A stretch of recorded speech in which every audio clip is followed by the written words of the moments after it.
Jean-Marceau Massinon, bonjour. Bonjour. Vous êtes président du cabinet de consulting KPDP et on va parler ensemble de la création d'entreprises en France avec vous qui êtes vous-même entrepreneur.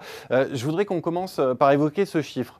Aujourd'hui, sur 100 startups, il y en a une dizaine qui existent encore 10 ans après leur création. Alors, est-ce que vous pouvez nous donner, selon vous, quels sont les facteurs clés de succès de ces 10% qui subsistent? C'est une excellente question. Et donc, je vais y répondre. Je pense que je serai, on va dire, pas très positif en vous disant que les entrepreneurs n'ont pas préparé leur coup. Alors après, vous allez me dire, mais si on prépare son coup et l'intuition, ma réponse sera, elle est un peu entre les deux. C'est une espèce d'intuition validée. Ça veut dire que d'aucuns, beaucoup de jeunes, et je l'ai vu à l'ESCP récemment, à la Blue Factory, ils vont avec de l'enthousiasme et ça marche. Et je suis ressorti enthousiasmé par ce que j'ai vu. D'aucuns, comme moi d'ailleurs, ont attendu un peu plus longtemps et ont préparé leur coup, validé. Donc je dirais que s'il faut positionner le curseur, en amont, en aval, je le mettrai un peu entre les deux. Je dirais que c'est l'intuition validée. Mais alors, quand est-ce qu'on sait que cette intuition est validée? Autrement dit, quand est-ce qu'on sait que c'est le bon moment pour se lancer? Ah là là, si je savais ou si tout le monde savait.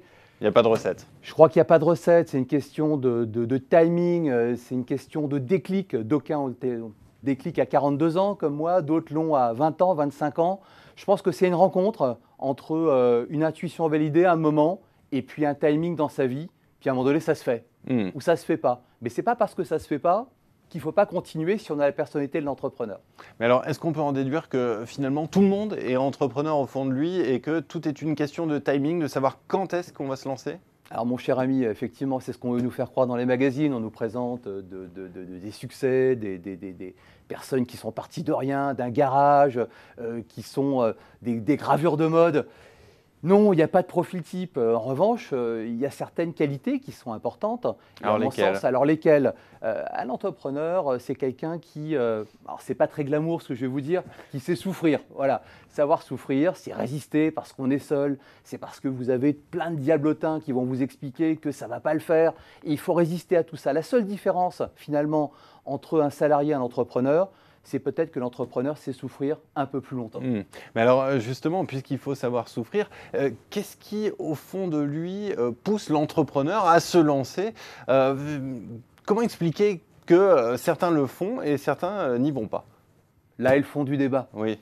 Alors, c'est une question un peu plus intime pour terminer. Oui, bien sûr, elle est plus intime et je vais y répondre. J'aurais pu ne pas le faire, Allez-y. mais je vais y répondre. Alors, d'aucuns vont courir derrière l'argent, d'autres vont courir derrière la reconnaissance, les plateaux télé. Personnellement, puisque c'est une question intime, moi j'ai couru derrière la gestion du risque, le management de mon propre risque. Quand on est salarié, oui, tout est beau, on n'a pas de risque. On n'a pas de risque qu'on ne gère pas. Quand vous êtes aux commandes de votre propre bateau, vous êtes en barre franche et vous gérez votre propre risque. Est-ce que gérer son propre risque, c'est finalement ne pas le minimiser et avoir les joies de l'entrepreneuriat? Donc gérer son propre risque, le moteur de l'entrepreneur. Je le dirais ainsi. Eh bien, merci beaucoup pour ce message à destination de ceux qui voudraient se lancer à l'entrepreneuriat, ce qui nous permet de mieux comprendre les ressorts pour se lancer dans cette grande aventure. Merci beaucoup. C'était un plaisir.